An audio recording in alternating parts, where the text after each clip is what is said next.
Его, даже не го е страх от мен. Чакаш, нали? Ма не съм ходил още до магазина.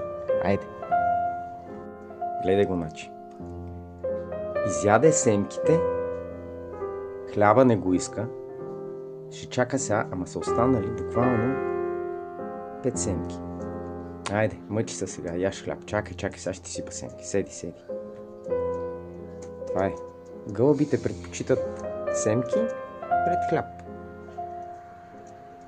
После ще идат до Лидъл да ти взема още семки.